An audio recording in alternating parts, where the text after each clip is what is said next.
Драстичниот раст на случаите коронавирус е причина за сериозна загриженост, оцени на вечерашната редовна пресконференција генералниот директор на Светската здравствена организација Тедрос Адханом. As we enter the fourth month since the start of the COVID-19 pandemic, I'm deeply concerned about the rapid escalation and global spread of infection. The number of deaths has more than doubled in the past week. In the next few days, we will reach 1 million confirmed cases and 50,000 deaths. Бројот на смртните случаи во Европа се искачи на повеќе од 30.000 денеска.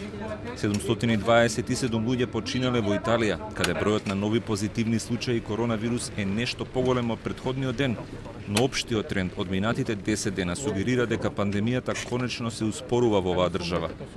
Шпанија денеска стана и третата држава во светот по САД и Италија со повеќе од 100.000 позитивни случаи коронавирус.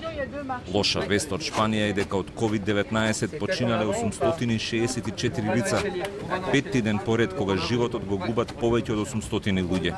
Фернандо Симон, шефот на итната медицинска служба во Шпанија, кој е во изолација откако се инфицирал со COVID-19, оцени дека главната цел сега е да се обезбеди дека здравствениот систем ќе успее да се справи со епидемијата. Ahora mismo ya no estamos en el caballo de batalla de si llegamos o no al pico.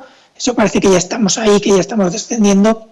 Ahora el caballo de batalla está en conseguir que nuestro sistema nacional de salud sea capaz de garantizar la cobertura adecuada de todos nuestros pacientes y su tratamiento.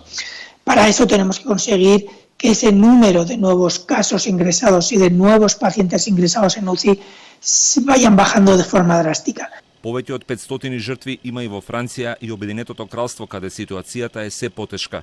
Во Германија мерките за карантин и социјално дистанцирање се продолжени најмалку до 19 април, вклучувајќи го и великденското празнување. Пандемијата не знае за празници, изјави Меркел. Пандемијата коронавирус е на најкритично ниво во Соединетите Американски држави, каде бројот на потврдени случаи коронавирус се искачи на повеќе од 200.000, а се повеќе се зголемува и бројот на починатите. Проекциите на Белата куќа сугерираат дека САД ќе имаат последици од пандемијата слични на Италија заради повеќе причини, порача американскиот потпредседател Майк Пенс.